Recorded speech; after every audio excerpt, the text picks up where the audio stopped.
তুমি চুরি করেছো? হুম? টমেটো পেঁয়াজ চুরি করে খেয়ে এসেছো? হ্যাঁ, এসে এখানে তুমি গুটিসুটি হয়ে বসে আছো। হ্যাঁ, বড় অপরাধ করেছো নাকি বড় কম্ম করেছো? গুটুলি যেন কিচ্ছুটি ভাজা মাছটা উল্টে খেতে জানে না। হ্যাঁ, ওইখানে একটু পেঁয়াজ কাটার উপায় নেই। পেঁয়াজ টমেটো সবাই মিলে বলছে। এই সবাই মিলে বলছে কেন? না না কেউ বলছে, কেউ বলছে।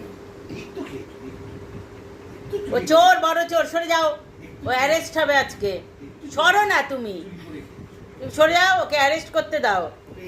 ও অ্যারেস্ট।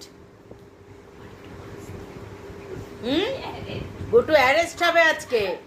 লালবাজার থেকে আসছে তোর হাত করা নিয়ে। কি করেছিস তুই? তুই এখন কোন দলে গিয়ে ঢুকবি বল? বিজেপিতে ঢুকবি না তৃণমূলে গিয়ে ঢুকবি? কোনটায় গিয়ে? কংগ্রেস তো নাই। হ্যাঁ, সিপিএমে যেতে পারিস কিন্তু তুই। চুপ করে শুয়ে থাকো। কোনখানে যাবি বল? তৃণমূলে না বিজেপিতে? এখন বিজেপির হাওয়া কিন্তু গরম আছে, আর তৃণমূলে ডিম ছোড়াছুড়ি চলছে। তুই কি যাবি গুটলা? এই গুটলা, এই তৃণমূল, তৃণমূল তুই যে বড় অপরাধ করেছিস, তুই যে অ্যারেস্ট হবি।